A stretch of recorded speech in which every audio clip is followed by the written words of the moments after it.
Scene 11. Share the stage. Don't be encumbered by history. Go out and create something wonderful. Robert Noyce, Intel co-founder. At Macworld on January 10, 2006, Jobs announced that the new iMac would be the first Apple computer with an Intel processor inside. Earlier the previous year, Jobs had announced that the brain transplant would begin in June 2006. On January 10, he told the audience that he wanted to give everyone an update on the schedule. As he began, dry ice created smoke wafted upward in the middle of the stage. A man walked out wearing the famous bunny suit worn in Intel's ultra-sterile microprocessor manufacturing plants. The man was carrying a wafer, one of the thin, round slices of silicon from which chips are made. He walked over to Job and shook hands.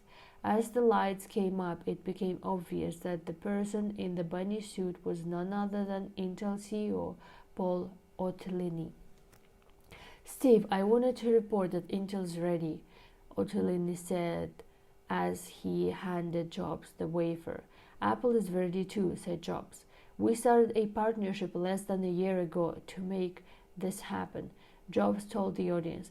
"Our teams have worked hard together to make this happen in record time. It's been incredible to see how our engineers have bonded and how well this has gone." Otellini created the Apple team in return. The two men talked about the achievement. They shook hands again and Otellini left the stage. Jobs then turned to the audience and revealed the surprise. Apple would be rolling out the first Mac with Intel processors not in June as originally announced, but today. Few companies are more closely associated with their founders than Apple is with Jobs. Regardless, Jobs himself is more than happy to share the spotlight with employees and partners on stage. A Jobs presentation is rarely a one-man play. He features supporting characters who perform key roles in the narrative. Microsoft founder Bill Gates was one of the most unexpected partners to share the stage with Jobs. In 1997, at the Macworld Expo in Boston, Jobs, who had recently returned to Apple as interim CEO, told the audience that in order to restore Apple to health, some relationships had to be revisited. He announced that Microsoft's Internet Explorer would be the default browser on the Macintosh and that Microsoft would make a strategic investment of $150 million in the company. On that note, he introduced a special guest, live via satellite. When Bill Gates appeared, you could hear some cheering along with a lot of boos. Gates spoke for a few minutes and graciously expressed his admiration for what Apple had accomplished. Jobs returned to the stage, and knowing that many people would be unhappy, sounded like a stern father as he admonished the audience to embrace the relationship. "If we want to move forward and see Apple happy and prospering, we have to let go of this this notion that for Apple to win, Microsoft has to lose," Jobs said.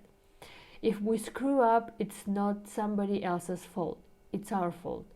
If we want Microsoft Office on the Mac, we'd better treat the company that puts it out with a little bit of gratitude." Great actors are often said to be giving. They help other actors in the scene give better performances. When Jobs introduces another person on stage, an employee, a partner, or a former nemesis such as Gates, he is the most giving of performers. Everyone needs to shine for the good of the show.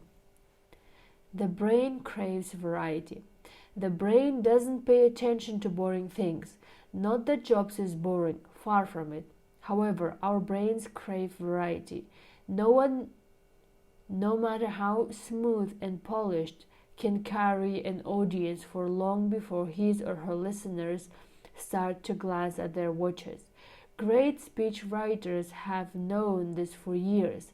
Speeches written for John Kennedy, Ronald Reagan, and Barack Obama were scripted to last no longer than 20 minutes. A Jobs keynote presentation lasts much longer, of course closer to 1.5 hours. But Jobs keeps it interesting by incorporating demonstrations, video clips, and very important guest speakers. Know what you don't know. In October 2008, Apple introduced new MacBook laptops crafted from single blocks of aluminum. The design breakthrough allowed Apple to build mobile computers that were lighter and stronger than previous designs. Let's talk about notebooks. We want to talk about some technologies and discoveries that we've made that helped us build notebooks in some new ways, Jobs said. However, instead of describing the new process himself, Jobs introduced Johnny Ive, Apple's senior vice president of design. Ive walked on stage, Jobs took a seat, and Ive gave the audience a 6-minute crash course on notebook design. He explained how the new process allowed Apple to start with a 2.5-pound slab of aluminum and carve it out until the final frame weighed just 1/4 of a pound. The result was a stronger, thinner, and lighter computer. Jobs retook the stage and concluded the segment by thanking Ive and referring the headline of the segment, "A New Way to Build Notebooks." Jobs may have his hands all over Apple, but he knows what he doesn't know. Jobs shares the spotlight with other actors who add credibility and excitement to the plot. Your best sales tool. When Apple launched an online movie rental service, Jobs announced the list of studios that would make films available for online rentals via iTunes. The list included all the heavyweights: Touchstone, Sony, Universal, MGM, Walt Disney, and others. Still, Apple faced skepticism. The company was launching a movie rental service in a field with established competitors such as Blockbuster and Netflix. Apple was betting that people would want the choice of watching their movies on the computers, iPods, iPhones, or widescreen television sets via Apple TV. Jobs added credibility to the initiative by sharing the stage with one of Apple's key partners. "We have support from every major studio," said Jobs. The first studio to sign up was 20th Century Fox.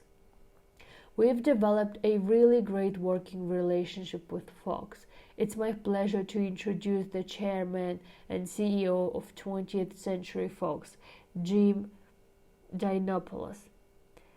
An enthusiastic Giannopoulos bounded onto the stage and talked about what people want: great movies, easy access, convenience, control over where, when, and how they watch movies, and the ability to take the movie with them wherever they go.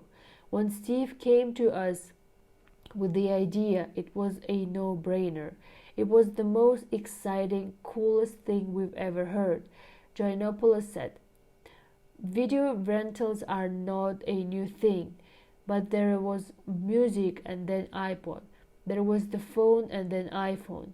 Apple does things in an intuitive, insightful, and innovative way.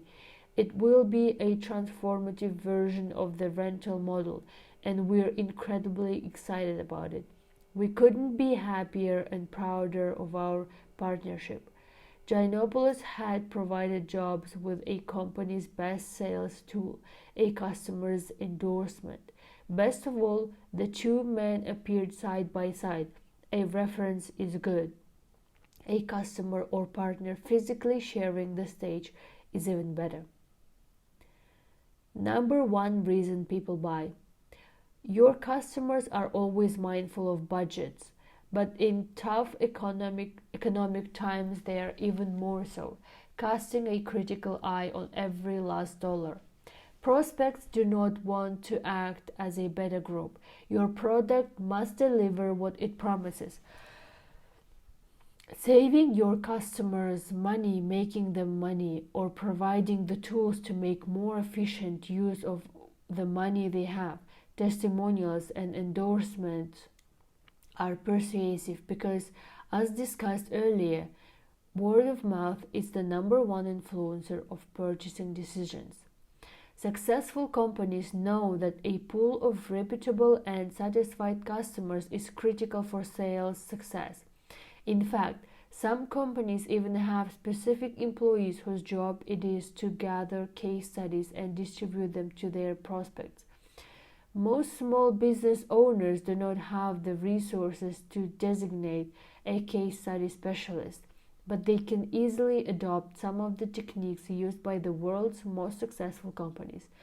One proven strategy is to steal a page from the Apple playbook and invite your customers to share the spotlight, either in person, on video, or at the very least through quotes. Don't forget the media. Sharing the stage with the publications that rave about your product will bolster your message. Jobs has a love-hate relationship with the media, but for presentation purposes, there is a lot of love in the room. In the first few minutes of his Macworld 2008 keynote address, Jobs announced that Leopard, the latest version of the OS X operating system, has sold 5 million copies in its first 90 days, marking the most successful release of OS X. He also made sure that everyone knew that Leopard had been a hit with the media.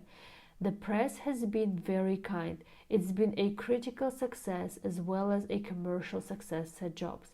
As Jobs read reviews from major technology influencers, a slide appeared with their quotes. Here are the endorsements along with their sources. In my view, Leopard is better and faster than Vista. Walt Mossberg, Wall Street Journal. Leopard is powerful, polished, and carefully conceived. David Pogg, New York Times. With Leopard, Apple's operating system widens its lead aesthetically and technologically. Ed Baker, USA Today. It's by far the best operating system even written for the vast majority of consumers. Ed Mendelsohn, PC Magazine. The last quote drew laughs. The irony of PC Magazine's favorably reviewing a Mac gave the audience a chuckle. Reading favorable reviews is a common technique in a Steve Jobs presentation. Although Americans rate journalists among the least trustworthy professionals, only one step above politicians, a favorable endorsement from a top-tier media outlet or blogger still carries weight, giving buyers confidence that they are making a wise choice.